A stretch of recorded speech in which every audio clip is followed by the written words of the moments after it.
की बात है। एक गांव में एक मोहन नाम का लड़का रहता था जो कि बहुत ही गरीब था। ना ही उसी का कोई दोस्त था, वो बहुत ही ज़्यादा गरीब था। लेकिन वो एक दिन ऐसे ही गांव में घूमते फिरते आता है और सोचता है कि चलो यार भाई, मैं जंगल जाता हूँ। तो चलो, वो धीरे धीरे करके जंगल के अंदर पहुँच जाता है। क्योंकि उसका ना ही कोई दोस्त था, इसलिए वो चाहता है कि मैं जंगल से घूम के आता हूँ, इसलिए वो जंगल में चल जाता है। वो जंगल में चलते जाता है, लेकिन उसे कोई नहीं दिखता। लेकिन तभी अचानक से उसे एक झरना दिखता। तो झरने को बोलता है, वाह, इतना अच्छा झरना तो मैंने अभी तक नहीं देखा, और ये अपने गांव के जंगल में ही इतना मस्त झरना है। तो चलो, मैं और आऊँगा, ये सोच के वहाँ से निकल जाता है।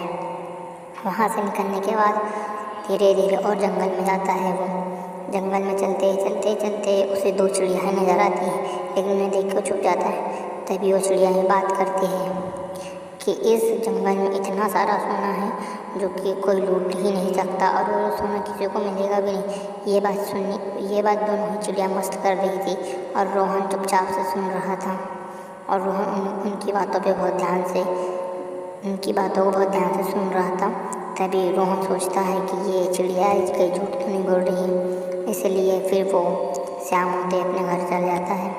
घर आके वो ये सोचता है कि चिड़िया झूठ शायद से गलत तो नहीं बोल रही है, लेकिन मोहन को उनकी बातों पे भरोसा भी था। तो वो सोचता है कि मैं सुबह होते ही चलूँगा। जैसे ही सुबह होती है, वो जंगल में पहुंच जाता है।